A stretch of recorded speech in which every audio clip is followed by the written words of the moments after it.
नशे फिरोज के करीब गांव खैर मोहम्मद बालादी की रिहायशी निहाल खान बालादी ने अपने रिश्तेदारों के मुबैना जुल्म के खिलाफ नेशनल प्रेस क्लब नशे फिरोज पहुंचकर मीडिया से गुफ्तगू करते हुए कहा कि निहाल खान बालादी आहे ज़मीन डॉक्टर अली मोहम्मद वारा उन महिल खपाइनि पिया। उन टाइम मां दुबई में हुयुमि।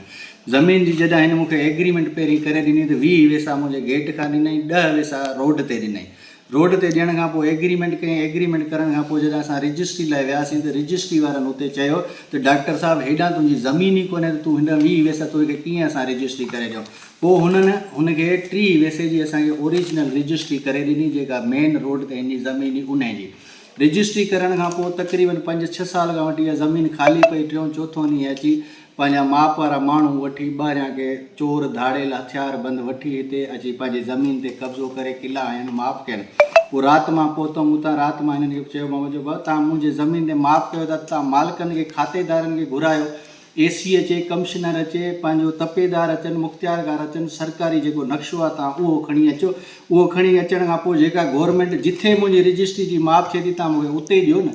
तव्हां चओ था त तूं अंदरि वटि, उहा अंदरि वारी जेका ज़मीन मूंखे ॾियणु चाहिनि था उहा ज़मीन आहे लाल खान बालादी जी, खातो आहे लाल खान जो। लाल खान वारी ज़मीन मां कीअं वठां? सुभाणे वरी अॻिते हली 10-15 साल खां पोइ लाल खान जो औलाद जवान थिए, वरी उहो अची चवे असांखे उथारियो डॉक्टर तव्हांखे कीअं ज़मीन खपे? डॉक्टर जी त ज़मीन ई कोन्हे का, त तव्हां पंहिंजी ज़मीन तव्हां मूंखे पंहिंजी रजिस्ट्री करे ॾियो।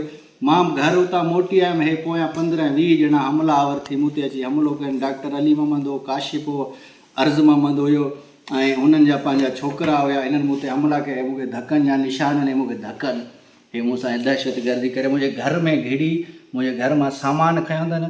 उन खां पोइ सामान खणण खां पोइ मूंखे धक आया अथनि, हिते मूंखे मारे कुटे मुंहिंजे दरवाज़े खे ॿाहिरियां तालो आयनि। पोइ ॿाहिरियां ॻोठ वारनि अची तालो भञी मूंखे ॿाहिरि कढियो। मां वियुमि थाणे ते रिपोर्ट कयुमि। हाणे थाणे वारा आया, NC कराए आयो। अलाह ख़ैरु कंदो। बाक़ी तव्हांखे रिक्वेस्ट आहे त हिननि जे ख़िलाफ़ु क़ानूनी कार्रवाई करे। इन डॉक्टर अली मोहम्मद हिते इन ई ज़मीन में ॻोठ में घटि 8-10 माण्हुनि सां फ्रॉड कयो।